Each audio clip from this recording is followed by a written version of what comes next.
Kerja di sektor hospitality adalah salah satu sektor yang disukai oleh pendatang asal Indonesia untuk bekerja di Australia. Nah, di sini ada Herma yang pernah bekerja di sektor hospitality selama 3 tahun lamanya. Nama saya Nura yang akan membagikan informasi yang edukatif dan menarik sehingga kita bisa belajar bersama-sama ya. Oke deh, langsung aja kita connect dengan Herma. Halo, nama saya Herma. Jadi saya pernah bekerja 3 tahun di Australia. Di antara semua pekerjaan itu, saya pernah bekerja di bidang hospitality, retail, nge-farm. Terlama itu hospitality. Saya rasanya kerja hospitality itu bertahap.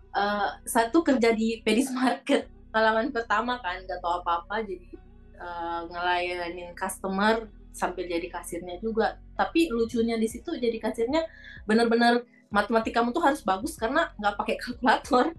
Jadi capek kalau rame banget kan, gimana nih hitungnya, harus cepet mikirnya kayak gitu. Sambil ngepek-ngepek juga. Kerjaan kedua nih, room attendant ya, di hotel. Menurutku itu kerjaan yang hospitality yang paling banyak di Sydney atau dimanapun gampang banget dapatnya kan, yang kayak lu apply, dipanggil wawancara.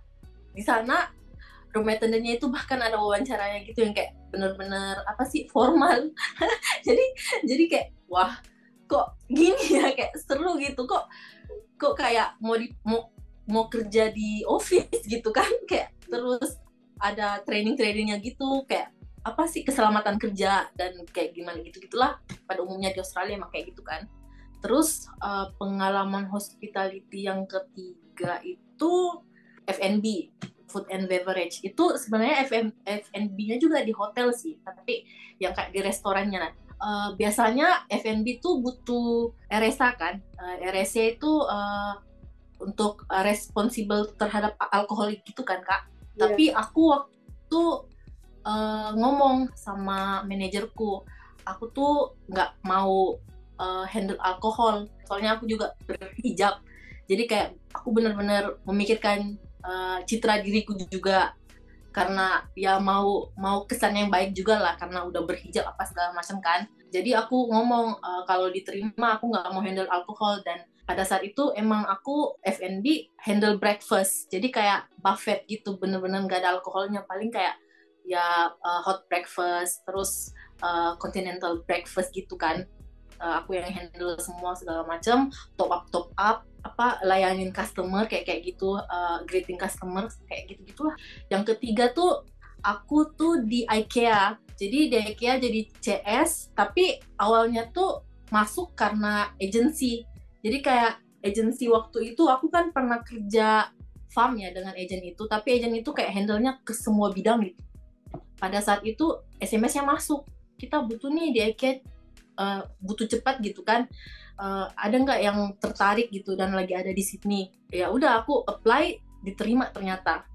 Kerja deh pada saat itu. Pokoknya click and collect tuh banyak banget, jadi mereka kayak butuh orang buat handle, buat kita nganter ke customer pas lagi mereka tuh lagi ada di mobil, kita penuhin orderan mereka, kita ngasih, ya paling sapa-sapanya kayak basic-basic aja, ini barangnya apa segala macam, ada yang kurang nggak. Terus kalau misalkan ternyata barangnya bermasalah, paling kita obrolin, terus ngomongnya ke mereka supaya mereka kayak handle-nya balik lagi ke aplikasinya, terus nanti barangnya bisa dijemput atau mereka bisa bawa langsung ke atas, kayak gitu sih. Customer service pada umumnya lagi kayak gitu. Dan yang terakhir itu aku jadi resepsionis di Song Hotel. Nah itu pun awalnya nggak pede sih, soalnya aduh, kayak berat ya, tanggung jawabnya tuh berat banget menurutku. Karena pada saat itu juga di Song Hotel itu hotel yang, jadi dia tuh NGO, hotelnya itu hasilnya digunakan untuk membantu women empowerment lah. Jadi kayak hasilnya nanti tuh bisa buat housing perempuan-perempuan itu, bisa buat kegiatan-kegiatan yang penting lah, buat pemberdayaan perempuan lah intinya. Dan ternyata hotelnya tuh lumayan terkenal di Sydney. Dan benar-benar orang dari seluruh dunia benar-benar datang. Bahkan kamar-kamarnya tuh ada tim room gitu, yang ada salah satunya tuh kamarnya yang didesain oleh Sia. Nah, di situ aku kayak, aduh, kayak bisa nggak nih? Awalnya aku kerja di hotel itu F&B-nya. Terus ternyata manajerku bilang, mau nggak coba? Jadi kamu dikasih kesempatan, dipercaya gitu buat nyoba handle resepsionisnya. Kalau mau kita kasih shift, kita training juga dari awal bener-bener diajarin gitu. Ya takut sih, takut. Ya siapa sih nggak takut kayak kayak gimana sih, kayak ini reception bener-bener wajah juga dari perusahaannya kan.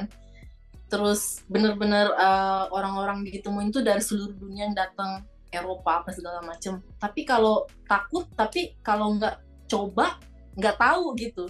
Jadi aku kayak lebih milih ya coba aja, soalnya kamu juga dipercaya, sudah tentu kayak udah ada pertimbangannya kan sampai kamu bisa dipercaya buat handle ini. Jadi cobalah, why not, dicoba. Dan ternyata walaupun awalnya kayak susah makan gitu, kayak aku tuh mikirin nanti setelah training apa lagi ya, kayak gitu kayak aduh kadang nggak selera gitu, soalnya kayak mikir kayak gimana kebanyakan mikir, tapi akhirnya dijalanin ternyata bisa. Tadi kan Herma sempat mention mudah gitu ya untuk mendapatkan pekerjaan hospitality, khususnya yang room attendant tadi. Itu semudah apa sih?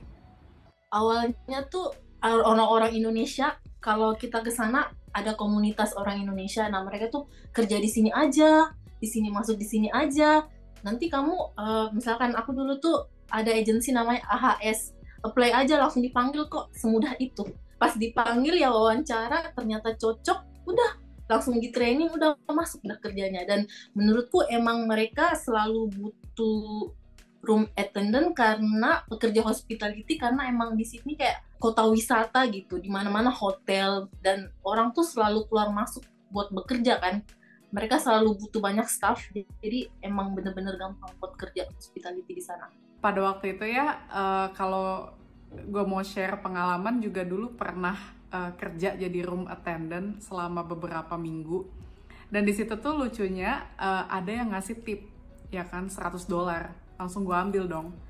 Nah udah gitu, pas dibuka, pas udah keluar kerja ya, maksudnya udah di luar situasi tempat kerja, pas dibuka itu ternyata duit-duitan, duit Angry Bird. Nah, gimana tuh? Lo suka, tadi kan banyak yang sukanya tuh, yang duka-dukanya tuh apa tuh? Selain ngerasa nervous, takut, apa pernah ngalamin kesalahan gitu ya ketika kerja di hospitality itu, atau temen kerjanya yang annoying gitu misalkan, gimana tuh? Kalau dukanya, ya pernah sih ngelakuin kesalahan. Kan handle resepsionis tuh kayak handle pembayaran juga kan.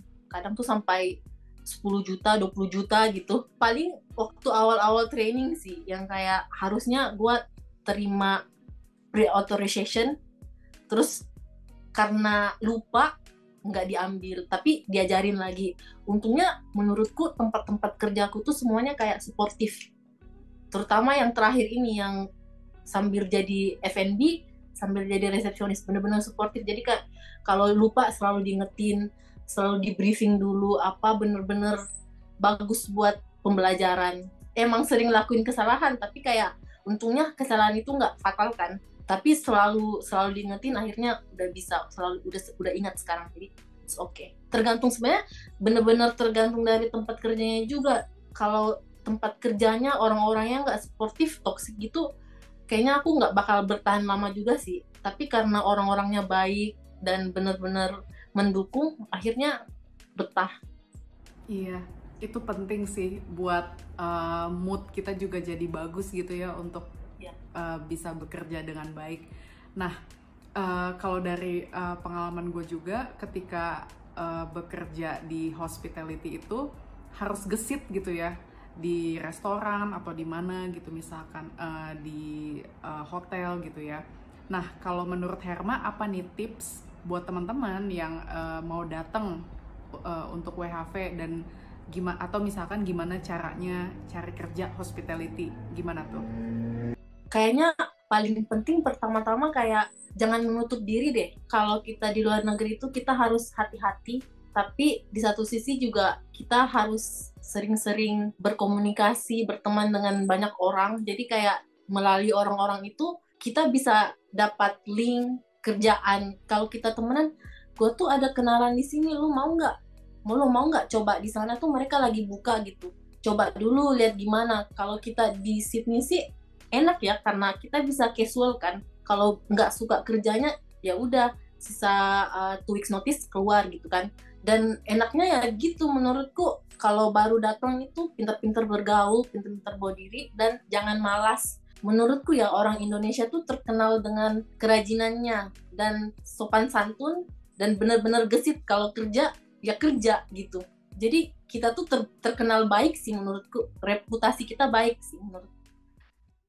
Thank you buat Herma yang udah berbagi pengalamannya selama bekerja di Australia di bidang hospitality.